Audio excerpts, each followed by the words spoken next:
19 minutos nos van separando ya de las 12 del día. Llegamos al último bloque de Más Positivo y le vamos a dar la bienvenida a Pablo Contreras, abogado de este estudio jurídico Juris Maule, quien el día de hoy nos viene a conversar, a dar una directriz respecto a qué es el cuidado personal y el proceso también que es legal y donde también se puede contar con la asesoría de abogados. ¿Cómo está, Pablo? Bienvenido. Muchas gracias, muy buenos días. 2 semanas parece sin... 2 semanas, sin venir. Bueno, vuelve Pablo. Cuéntanos, es un tema que te comentaba fuera de cámara, lo habíamos abordado en su momento. De una forma diferente. De una manera diferente. Sí. Por lo más básico, ¿a qué nos referimos con cuidado personal? A ver, bueno, el cuidado personal es un derecho y es un deber. Es un derecho de los padres, fundamentalmente de los padres, de ejercer la crianza y la protección y educación de sus hijos, ¿ya? Es un derecho porque evidentemente en virtud de este vínculo familiar que tienen, pero también es un deber que tienen los padres de entregarles protección, de entregarles un hogar, de educar a los niños, de entregarles crianza y conocimiento en el fondo para que se puedan desarrollar. Ahora, la pregunta, y es aquí que lo vamos a abordar un poquito distinto a la forma, mucha gente a nosotros nos llama y quién tiene el cuidado personal y cómo obtengo el cuidado personal y en realidad qué me entrega el cuidado personal. Son como las grandes preguntas que nosotros permanentemente nos hacen. Bueno, lo primero que hay que tener claro que la ley respecto al tema del cuidado personal es bastante ecuánime entre ambas partes, porque aquí estamos suponiendo escenarios distintos.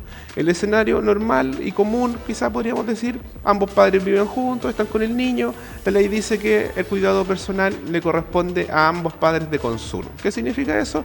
Que ambos padres tienen el derecho a la crianza y el deber de proteger a sus hijos. En el fondo lo van a ejercer en conjunto. ¿Ya? Eso independiente se encuentren casados o se encuentren solteros. Lo que se refiere esto a que ambos padres vivan con el niño, ¿ya? Pero en realidad la problemática adquiere relevancia cuando los padres están separados, ¿ya? Entonces, en realidad la ley dice que cuando los padres están separados, lo primero que se tiene que tener previsto es si existe un acuerdo regulado entre los padres, ¿ya? Evidentemente muchas veces los papás se separan, es un tema cultural muchas veces, el padre es el que hace abandono del hogar y la madre se queda con los niños. Entonces, ¿qué es lo que nos dice la ley? Si existe un acuerdo, le va a corresponder a aquel en cual se hizo este acuerdo. Pero si no hubiese un acuerdo, que es una cuestión, la verdad es que las personas se separan, pero no siempre regulan, y normalmente no van a regular las materias. ¿Entre qué materias se pueden regular? Cuidado personal, visitas y alimentos. Entonces, si no estuviese regulado, la ley dice, bueno, el cuidado personal le va a corresponder al padre en cuyo caso se encuentra el niño. Es decir, si el niño vive con la mamá, a la mamá, si vive con el papá, al papá. Ahora, ¿cuál es el problema de esta situación? Que es una situación en el fondo fáctica que regula la ley. Entonces, el día de mañana, por ejemplo, si yo quisiera hacer algún trámite con el niño, me van a decir, bueno, ¿y usted tiene el cuidado personal de su hijo?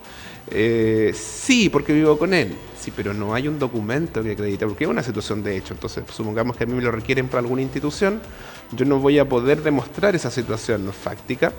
Por ende, es ahí donde adquiere relevancia cuando la ley habla de los acuerdos que las partes tengan. Lo primero que insta la ley a las partes es que alcancen acuerdos en materia de cuidado personal. ¿Por qué motivo? Porque el legislador piensa que en realidad estas materias primero deberían resolverlo los papás. Es decir, no es un tema que el legislador quiera meterse de entrada. Es decir, le dice a las partes, regúlenlo ustedes. ¿Y cómo lo pueden regular el cuidado personal? Hay 3 formas en realidad muy prácticas de regular esto. La primera de ellas es a través de un acuerdo que las partes pueden alcanzar por escritura pública, que es un documento que pueden redactar en una notaría, llevarlo al registro civil y ahí va a quedar anotado que el cuidado personal le pertenece a la mamá o le pertenece al papá, ¿ya? El segundo caso es que ustedes quieran ir a una mediación. Ustedes pueden ir a un centro de mediación o pedir una hora para mediación, llegan a la mediación y ustedes, por ejemplo, pueden regular el cuidado personal, pueden regular también las otras materias, las visitas que va a tener el papá o mamá que no tenga el cuidado personal y además pueden regular los alimentos. Pero todo esto dentro de un marco de una voluntariedad. Una vez que la mediación quede listo, van a suscribir un acta, se va a enviar al Tribunal de Familia, el Tribunal de Familia va a aprobar esa acta y va a quedar el cuidado personal radicado en la mamá o en el papá. Pero hasta aquí seguimos hablando de los acuerdos. ¿Qué pasa en el fondo si las personas están en desacuerdo? Que es ahí cuando este tema adquiere mucha relevancia. Bueno, La verdad es que lo que la ley dice es que la única forma de resolver un desacuerdo en el cuidado personal va a ser demandando ante un juez de familia.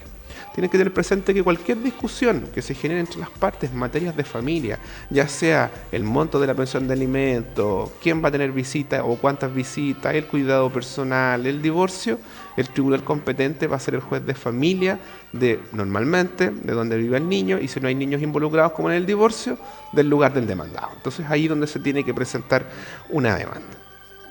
También la gente nos pregunta mucho: yo quiero tener el cuidado personal compartido, que es una opción en realidad que entrega la ley, que está como al medio de todas en realidad. ¿Qué significa el cuidado personal compartido? Que se trata de, esto no es el caso de padres que viven juntos. ¿Por qué? Porque ahí la ley dice que ambos tienen el cuidado. Estamos hablando del caso en que hay padres que viven separados, pero que uno de ellos o ambos quieren en realidad compartirlo. En realidad hay varias formas, la ley no dice qué se va a entender por cuidado personal compartido. Es decir, nos dice la ley, va a estar una semana con la mamá y una semana con el papá. No, lo que en el fondo la ley nos dice, que el cuidado personal compartido, es que ambos padres van a ejercer este cuidado y van a tener que ponerse de acuerdo en cuestiones tremendamente fundamentales, como la educación, es decir, dónde va a ser educado ese niño, de qué forma va a ser educado ese niño. No sé, cosas tan relevantes de repente hasta como la religión que se les podrá dar a conocer a los niños para que ellos puedan elegir, los horarios, etcétera. Entonces, ¿cuál es aquí es algo muy relevante? Mucha gente quiere demandar el cuidado personal compartido. Un ejemplo muy clásico que nos pasa a nosotros. Mamá tiene el cuidado personal por esta cuestión cultural que nosotros estamos conversando, pero el papá en realidad es un papá muy involucrado en la crianza del niño, pero ha tenido problemas con la mamá porque no comparte, por ejemplo, con él las decisiones, y en realidad las decisiones las toma unilateralmente la mamá. Y el papá quiere involucrarse más en la vida del niño y nos pide a nosotros que demandemos de cuidado personal compartido, es decir, que él tenga las mismas atribuciones y facultades. Y lamentablemente, pero tiene una motivación, no se puede demandar el cuidado personal compartido. Yo puedo ir al juez de familia a pedirle que me dé el cuidado personal o que me dé visitas, pero no el cuidado personal compartido. Hay un fundamento, no es porque genera un desequilibrio y que uno solo de los padres tenga el cuidado. El fundamento es que, si, como conversábamos al inicio, que en realidad el cuidado personal compartido es un acuerdo donde ambos padres van a ir decidiendo conjuntamente cómo van a educar y cómo van a criar a este niño. Si se produce por demanda, se entiende que entre los padres no hay un acuerdo. Y si no hay un acuerdo básico para regular el cuidado personal compartido, mucho menos lo va a haber después, cuando haya que tomar las decisiones en realidad que son relevantes. ¿Dónde va a estudiar el niño? ¿Dónde va a vivir el niño? ¿En qué horario va a estar con un papá o con otro? Entonces la ley parte bajo el presupuesto de que si los padres no logran voluntariamente regular el cuidado personal compartido, no debiese haber un cuidado personal compartido. Porque si el juez lo impone, probablemente las partes no se van a poner nunca de acuerdo y van a estar yendo al tribunal de familia cada vez que tengan un desencuentro. Entonces lo que finalmente va a generar es que no se va a generar una estabilidad en los niños, porque lo que la ley busca con el cuidado personal es que los niños tengan estabilidad, conozcan cuál es su hogar, dónde van a llegar todos los días, sin perjuicio de que puedan compartir con el otro padre, porque los modelos de crianza no son iguales. Es decir, puede que el papá a lo mejor sea más permisivo, la mamá más estricta, y evidentemente si comparten una semana con uno y una semana con otro, en ambientes o dinámicas familiares muy distintas, evidentemente ese niño no va a tener una estabilidad. Salvo que los padres tengan este acuerdo y sean personas que pueden dialogar, que pueden conversar y que pueden tomar las mejores decisiones para su hijo. Pero como eso lamentablemente no siempre ocurre, es que la ley dice el cuidado personal compartido no se va a poder demandar, sin perjuicio de que puede demandar el cuidado personal. ¿Ya? Ahora, considerando lo que estamos abordando, el cuidado personal es entendiendo a menores de edad, ¿no? Hasta los 17 años. Por supuesto. Estamos hablando de niños hasta los que cumplen su mayoría de edad. Obviamente el cuidado personal deja de tener relevancia, ya no opera, y tampoco las visitas. No así los alimentos, que eso es una situación diversa. Sí. El tema de y los eso alimentos, es hasta los 28 en caso de que se mantenga en estudio. Aquí me gustaría hacer una observación, porque muchos papás también llegan a nuestra oficina y nos dicen, bueno, mi hijo ya cumplió 18 años, como cumplió 18 años y no está estudiando, yo la verdad es que quiero dejar de pagar la pensión. Este es un tema que quedó de la normativa anterior. Hace años atrás, en la ley de menores, la mayoría de edad se alcanzaba hasta los 21 años. ¿Ya? ¿Qué es lo que pasó? Que bajo la ley antigua, efectivamente la ley decía que los alimentos se pagaban hasta los 21 años y entre los 21 y los 28 solo si el niño está estudiando. ¿Okay? Entonces, ¿qué ocurrió? Cuando se produjo la reforma legal respecto de que la mayoría de edad era los 18 años, la ley de alimentos no se modificó, porque la ley no hablaba de mayoría de edad, la ley hablaba de edad, hablaba de hasta los 21 años, pero que hacía eco de que la mayoría era los 21. Entonces, ¿qué ocurre en la práctica hoy día? Hoy día la pensión de alimentos se debe hasta los 21 años, no hasta la mayoría de edad. ¿Qué significa eso? Si yo tengo un hijo que tiene más de 18 años, pero menos de 21 años, y no está estudiando, el padre tiene igualmente la obligación de pagar pensión de alimentos. Y no se extingue porque el niño no estudia. ¿Okay? Sobre los 21, como decías tú, hasta los 28, solo mientras se encuentra estudiando y que no tenga una profesión o oficio. Ejemplo, un hijo podría estudiar, no sé, licenciatura o pedagogía en alguna materia y luego decir, chuta, la verdad es que no me gustó y quiero estudiar una ingeniería. Termina su carrera, se titula y que estudia en ingeniería, ya, ahí pierde su derecho a que se sigan pagando alimentos porque la ley habla de que hasta que tenga una profesión o oficio conocido. Y nuestro tribunal ha interpretado que una profesión o oficio conocido es hasta el momento en que yo me titulo de alguna carrera. De algún técnico también, técnico profesional. Sí, hay excepciones. ¿Hay excepciones? Esto ha sido bien discutido porque supongamos que yo estudio técnico en enfermería, ¿ok? Saco mis 2 años, que me parece que dura esa carrera, y cuando estoy en segundo año decido, voy a estudiar enfermería. A través, convalido algunos ramos, probablemente puede que alguna universidad me entregue alguna convalidación de los estudios y siga estudiando. Entonces un papá podría decir, bueno, voy a cesar los alimentos porque en realidad ya tiene una profesión u oficio conocida. En este tiene caso, como valerse por claro, sí solo. Pero ahí nuestros tribunales han entendido que no. ¿Por qué? Porque esta continuidad de estudios dentro del marco de la misma lógica es una forma que este joven abordó para poder obtener su meta final, que es tener la carrera de enfermería. Entonces los jueces han dicho, tiene una profesión o oficio, pero que tiene una continuidad posterior de estudios y por ende se debe en realidad seguir pagando pensión de alimentos. Así que el tema de las carreras técnicas es bien discutido. Incluso hay fallos que dicen de jóvenes que tienen una carrera técnica pero que no la ejercieron y que luego quisieron estudiar una carrera universitaria no relacionada con la anterior. Hay fallos que dicen que en realidad todavía no tiene una profesión o oficio porque la profesión no es solo el título, sino que desempeñarla la otra estatal. Y como nunca la desempeñó, sino que se dedicó a estudiar una nueva carrera porque se dio cuenta que no le gustaba, que el campo laboral era muy escaso, en realidad han permitido que se siga pagando la pensión. Ahí ya el tema se vuelve un poquito más discutible en realidad. Al final uno tiene que entender que esto es un tema de una interpretación legal y los jueces pueden flexibilizarle en favor de uno, flexibilizarle en favor de otro. Pablo, volviendo al tema, ahí nos desviamos un poquito, pero nos metimos en tensiones, sí. Volviendo al cuidado personal y respecto a si se toma muchas veces el tribunal la opinión o el deseo del menor, en el caso de los jóvenes, que decidan ellos con quién de los dos padres quieren vivir. Esa es una temática tremendamente relevante. O sea, lo primero que yo debo aclarar es que los niños, y esto es una pregunta que siempre me dicen, ¿cuándo mi hijo decide? Normalmente el padre que no lo tiene, padre o madre, quiere saber cuándo el niño lo va a decir. Y la verdad es que hay que tener presente que en general los niños no lo deciden, ¿ya? Esa es la regla general. Y se los voy a plantear de una manera distinta. Un niño menor de edad, en teoría, no debiese decidir qué hace con su vida, porque un niño podría decir, tengo 15 años, ok, me voy de la casa y voy a volver pasado mañana. O sea, los niños no deciden. Las decisiones, mientras los niños sean menores de edad, siempre son de los padres y en el caso de que se discuta va a ser del juez. Ahora, ¿cuál es la diferencia? Lo que la ley ha determinado, y esto ya es un principio de derecho internacional, es que los niños cuando van pasando ciertas etapas de su vida van adquiriendo mayor nivel de opinión, es decir, a lo que se le denomina la autonomía progresiva. Es decir, que la opinión del niño va a ser escuchada por el tribunal en caso de que estemos en un juicio. Porque no estamos en un juicio, en realidad es una decisión que van a tener que tomar los padres en conjunto. Y esa opinión obviamente va a tener más o menos peso dependiendo evidentemente del nivel de edad y de otros factores, porque podemos tener un joven de 13 años que en realidad su ciclo vital ha hecho que es un niño todavía muy infantil y que su opinión en realidad puede ser incluso menos decisoria que un niño de 11 años, pero que producto de situaciones en su vida tienen en realidad un criterio y un carácter mucho más formado. Entonces son varios factores los que ingresan en realidad para poder determinar esto. Ahora, ¿desde qué edad un niño va a ser escuchado en el tribunal? Que eso yo creo que es lo más relevante que podemos tener nosotros. Desde los 6 años a 8 años empieza esa diferenciación en que a un niño por lo menos el tribunal debe sopesar si lo va a escuchar o no. Sobre los 10, 11 años creo yo que es un niño que debiese ser siempre escuchado, porque ya tienen la capacidad para poder expresarse correctamente y tomar cierto grado de decisiones, sin perjuicio que la decisión no es de ellos. ¿Y esto por qué se lo señalo?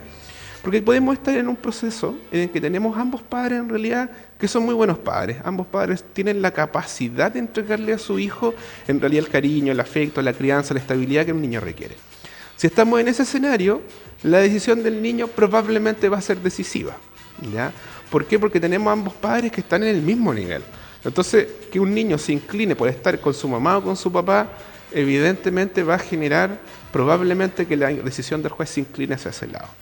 Pero por el contrario, si tenemos un caso, por ejemplo, en que tenemos una mamá con muchas competencias y habilidades, de hecho, actualmente tiene el cuidado de su hijo, y tenemos un papá que lo está pidiendo, pero el papá fue condenado por causas de violencia intrafamiliar, tiene cuestiones problemáticas, no tiene estabilidad laboral ni estabilidad emocional, pero el niño quiere estar con el papá, el tribunal igualmente va a decidir en favor de la mamá porque no estamos en una posición de igualdad. Porque el juez lo que debe buscar es el bienestar, el interés superior del niño, dice la ley. Entonces, y muchas veces puede ocurrir que el interés superior del niño no esté alineado con la opinión del niño. Entonces, en esos casos, evidentemente, el juez va a tener que rechazar lo que el niño quiere. Y esto es muy evidente, por eso yo lo contextualizaba.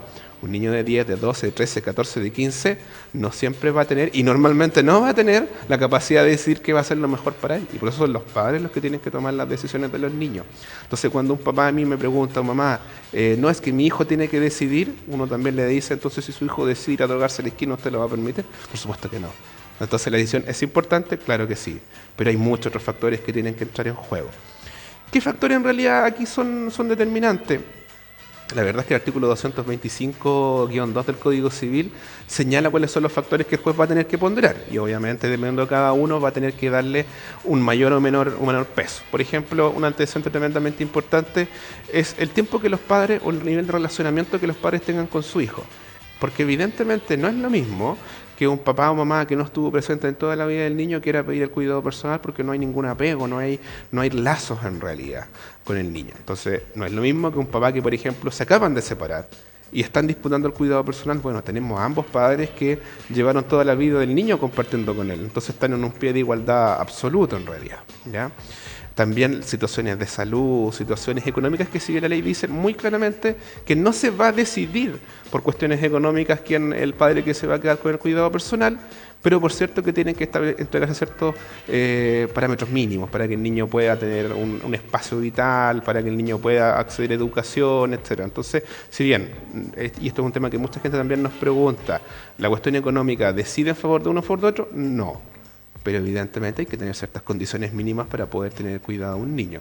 Un ejemplo, cuando a veces la situación es compleja, un papá o una mamá que no tienen trabajo de hace mucho tiempo, que no tienen una red de apoyo familiar, que no tienen ningún tipo de ingreso, claro, es más difícil que obtengan el cuidado personal porque no van a ser capaces de satisfacer las necesidades del niño. Entonces al final no es un tema económico, termina siendo también nuevamente lo que hablábamos, el interés superior del niño puede que haga recomendable en ciertas situaciones extremas que el cuidado esté en el otro padre, ¿ya?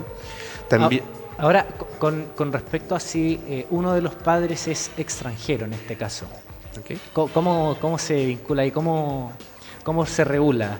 La ley no hace una diferenciación entre chilenos y extranjeros en estas materias, ¿no? Entonces, no es que si un padre o madre es chileno y el otro es extranjero haya una diferencia, no lo hay. Están sometidos a la ley chilena de la misma manera que todos en realidad. Entonces, como estamos en un Estado de Derecho que propugna la igualdad ante la ley, no hay ninguna diferenciación. Ahora, podría ser un factor que se trate a lo mejor de una persona que se encuentra ilegal en nuestro país, que no tiene una fuente de ingresos, claro, pero no porque queramos hacer una diferenciación, sino porque lamentablemente está en una condición que podría obviamente poner en riesgo la estabilidad emocional o la estabilidad del niño. Entonces, no es por su condición de extranjero, sino que por la situación en que podría encontrarse. Porque al contrario, podría ser un extranjero que ingresó por un paso habilitado, que tiene un trabajo estable, que tiene una vida psicológicamente estable, entonces va a tener evidentemente los mismos derechos que la mamá o papá chileno. ¿En qué momento incide también, por ejemplo, de un padre o madre fallecida, quizás muchas veces son los abuelos o parientes cercanos a uno de estos padres los que entran también a buscar el cuidado? Ese es un gran tema. De hecho, ocurre en muchos casos que a veces ni siquiera están muertos los padres y el cuidado personal en realidad lo tienen los abuelos. Si bien la ley es muy categórica en señalar que el cuidado personal corresponde a los padres, y no menciona a otros familiares al inicio, y que podrá perder el cuidado personal los padres en el caso de inhabilidad físico-moral, eso es en realidad lo que señalan. En realidad esto ha ido matizándose con el tiempo. ¿Por qué motivo? Porque la ley tampoco puede ser ajena en realidad a situaciones de familia. Porque también la ley dice que a falta del padre o madre le corresponderá a los otros familiares y establece una cadena de abuelos, primos, tíos, etc.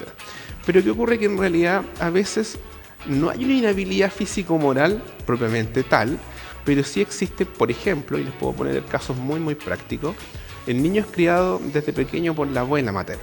Y si bien vive la mamá en la casa, en realidad por la edad, por madurez, qué sé yo, en realidad quien se hizo cargo toda la vida de los cuidados fue esta abuela materna, o ambos abuelos en realidad maternos.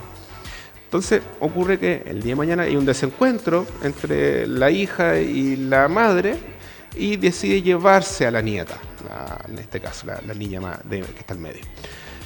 ¿Puede el abuelo oponerse? La verdad es que en principio pareciera que no, porque estamos en presencia en realidad de lo que la ley dice. Primero, los padres tienen el cuidado y la madre vivía con su hija, por ende ella debiese tenerlo. Pero sin embargo, efectivamente los abuelos aquí podrían reclamar ante el Tribunal de Familia, aduciendo que en realidad quienes han entregado toda la vida la protección en realidad a este niño o niña han sido los abuelos y que son quienes les dan la estabilidad emocional en realidad para estar, y obviamente también tendrán que haber habido algunas deficiencias de la madre si es que se delegó absolutamente el cuidado en los abuelos, porque una cosa es que la mamá o el papá vivan con los padres, que es una situación bastante común, que los abuelos apoyen y ayuden en la crianza, que me parece perfecto, pero otras veces pasamos a extremos en que en realidad los padres se desligan absolutamente de su rol en realidad de padre y lo entregan absolutamente a los abuelos.